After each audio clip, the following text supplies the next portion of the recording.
İndi isə uşaqlar müxtəlif məxrəci kəsirlərin toplanması və çıxılmasına baxırıq. Necədir? Müxtəlif məxrəcli olan kəsirləri toplamaq və yaxud da çıxmaq üçün əvvəlcə onları ortaq məxrəcə gətirmək lazımdır. Yəni onların məxrəcləri üçün ən kiçik ortaq məxrəci tapmaq lazımdır. Daha sonra isə məxrəcləri eyni olan kəsirlər kimi toplamaq və çıxmaq lazımdır.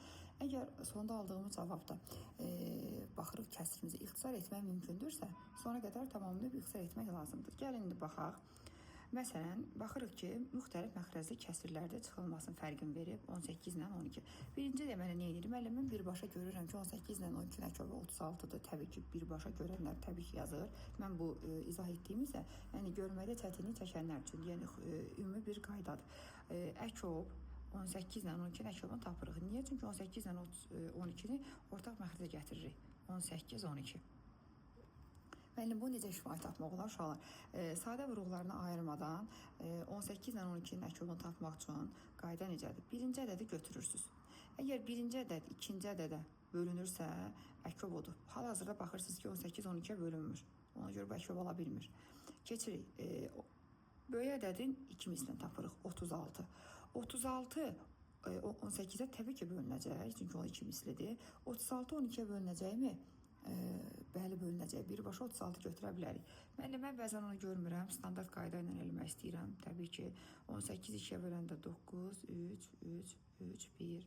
12-nin sadə vuruqları 2, 6, 2, 3, 3, 1 bərabərdir. Biz dedik ki, böyük ədədin bütün vuruqları yazılır. Baxın, uşaqlar 2, 3, 3. Əköbdə çətinlik çəkənlər üçün deyirəm. Digər ədəddə isə baxıram. Baxın uşaqlar, burada 3, burada da 1 dənədir, burada da 1 dənədir. Ehtiyacım yoxdur, götürmürəm. Amma burada da 2 yazmışam. Amma burada olan ikilərin sayı, burada olan ikilərin sayından çoxdur. Mən çox olanı götürməliyəm. Yəni, burada 2 dənədir, burada 1 dənədir. Mən bunu 2 dənəyə tamamlamalıyam. Yəni, mənim vuruqlarım içərisində hansının sayı çoxdursa, ikilərin sayı burada 2 dənədir. Ona görə 2 dənə 2 olmalıdır mütləq şəkildə. Bunları tapandan sonra 2, 3, 6, 6, 3, 18, 18, 2, 36. Bəxtə biz şifahi tapmışdıq zaten. Deməli, bunların ortaq məxrəci nədir? 36-dır. Yazırıq. 36 ortaq məxrəc. İndi gəlin baxaq, nə edirik? Ortaq məxrəci gətirdikdən sonra 36-nı 18-ə bölürük 2. Tamamlayıcı vuruğu neçədir bunun? 2-dir. 36-nı 18-ə böləndə 2, tamamlayıcı vuruq 2-dir. Yəni 17-ni 2-yə vurursan 34. Çıxılsın. 36-nı 12-yə bölürsən. Neçədir? 3. Yəni digər kəsirin tamamlayıcı vuruğu 3-dür. 11-i 3-ə vuranda 33 bərabərdir. 36-da 34-dən 30 çıxanda 1. Hal-hazırda 36-da 31 kəsirin surət və məxrəci qarşılıqlı sadə ədədlər olduğuna görə ixtisar getmir, olduğu kimi saxlayırıq. Keçirik ikinciyə. Məsələn, 6, 9. Mən baxan kimi görürəm ki, 6 ilə 9-un əköbü 18-dir.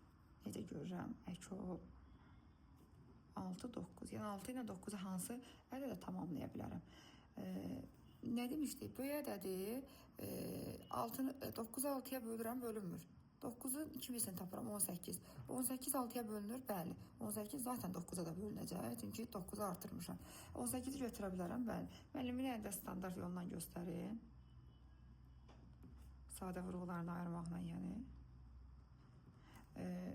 Böyük ədədin bütün vuruqları yazılırdı.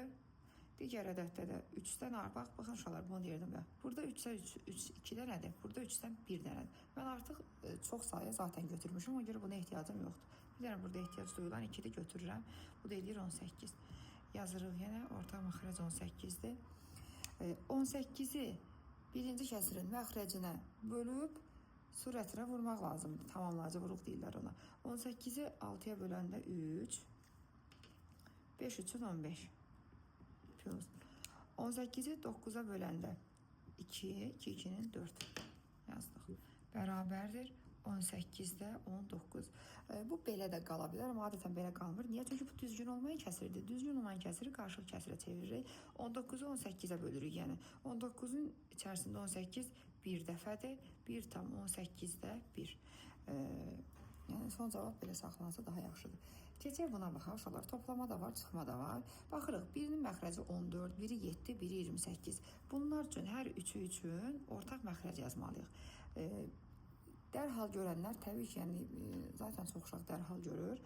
Biz yenə də dərhal görməyənlər üçün yazaq 10 əkop, 14, 7, 28. Əslində dərhal görünür. Niyə görə? 3 ədəddən, baxın uşaqlar, ən böyüyünü götürürsünüz. 28, 14-ə tam bölünür, bəli. 28, 7-yə tam bölünür, bəli. 28, 28-ə tam bölünür, bəli. Əgər əkobda bir ədəd digər ədədlərə tam şəkildə bölünürsə, deməli, əkob həmin ədədlərdən böyüyünə bərabərdir. Birbaşa 28 yaza bilərik. Yəni, bunların hər üçünün ortaq məxrəci 28-dir. Sonra nə edirik? 28-i 14-ə bölürük, 2, tamamlayıcı vuruğu 2-dir. 9, 2-nin 18, plus, ikinci işarə plusdur. 28-i 7-yə bölürük, 4, tamamlayıcı vuruğu 3, 4-ün 12, çıxılsın. 28-i 28-ə bölürük, 1, bir-birində bir, yəni özüdür da bu. Bərabərdir. 28-də 18-in üstündən gələndə 30, 30-dan 1 çıxanda 29. Bu da yenə də düzgün olmayan kəsirdir. Çünki surət məxrəcdən böyükdür. 29-u 28-ə böləndə bir dəfə tam düşür. Məxrəc olduğu kimi qalır. Qalıq isə surətdə yazılır. 1,28-də